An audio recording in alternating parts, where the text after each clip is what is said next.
Hi guys, right, I'm in the car now, so what I'm going to do is go through some extras that I've got on the vehicle, but show you a bit more of a detailed look on what it looks like from inside as well, and explain a couple of other things if I can. So to start off with, carbon fibre, that's an extra with the leather instrument panel, which gives it an air of quality really. The leather's really nice, it's a very nice feel on it. Now it scans through to the other side of the car with the carbon fibre in. You've got your standard light system there with the automatic lights, etc., and the spots on there. Coming down to the panel on the armrest, just for the door, you can see excuse me, the folding mirrors, obviously the windows here, obviously the child lock for the back windows, and here this is an extra on this one here is the rear blind. There's an electric blind on it, so, and that's for privacy and obviously sun. Briefly go over the steering wheel. These control the modes, okay, which go through your radio, your phone. Not sure whether it does the sat nav, but they're the main functions on it, and obviously your volume as well. This is obviously your phone. This is your voice activation, which I've tried a couple of times today. Actually, works really well, really well.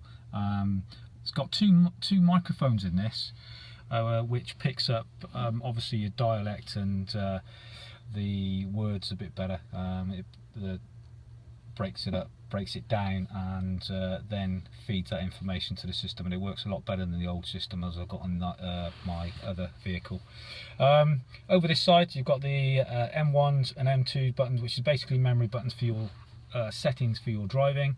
You can have one on maybe efficient and sport or something, and the other one on a sports plus, but there's all sorts of different programs you can put on them. So you've got two programs. You can use one for daily driving and one for a bit more of a sportier feel. Obviously here you've got your reset buttons, your limit buttons, and this is for your obviously your speed activation on your cruise control.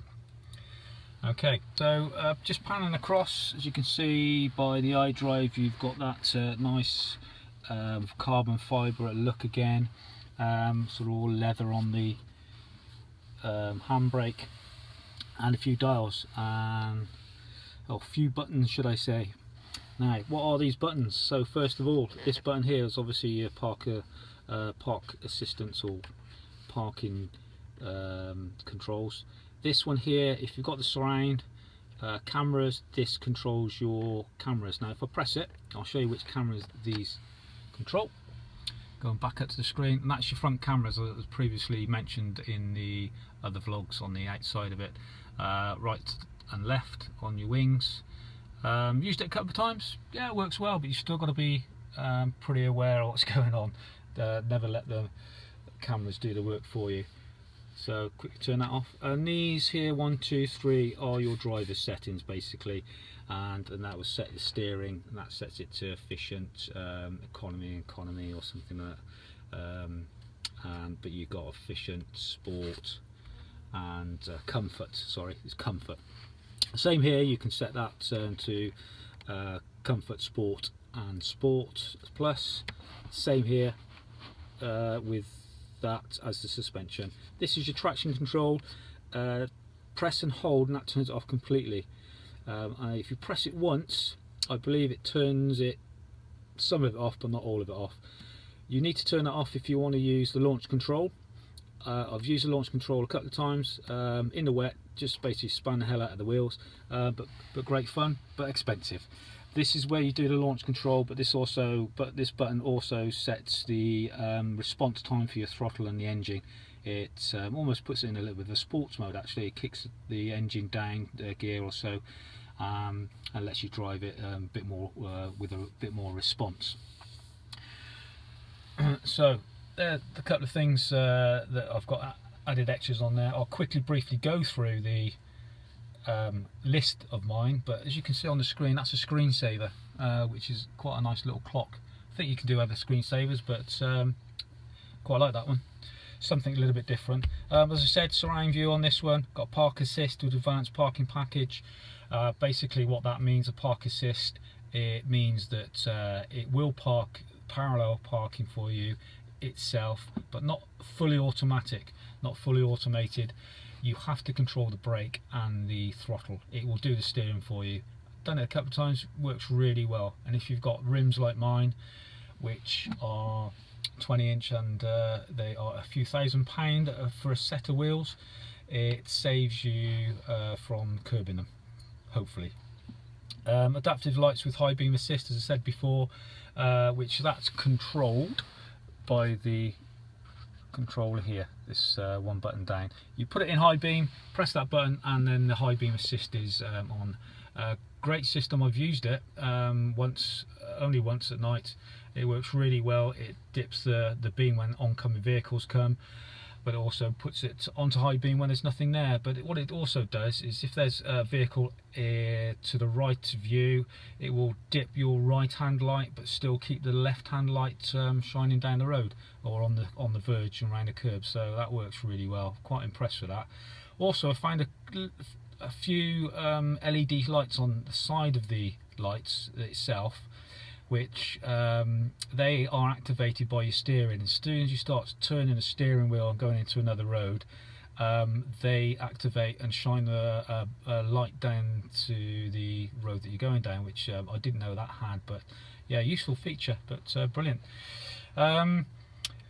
Comfort access, I've been through that before, which allows you to enter without putting your taking your key out your pocket or your bag, and it's a keyless start, and I think that's standard anyway, but the comfort access is an added extra. As I said, carbon fibre, got the leather instrument panel, seat rear heating. Also I've got heating on the steering wheel. There we go, let's have a look.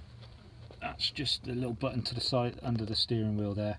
Now this lever here is the lever to adjust your steering wheel up and down and in and out, which I would have thought you would have an electric one for the kind of money that you're spending on one of these, but hey, you can't have everything, can you?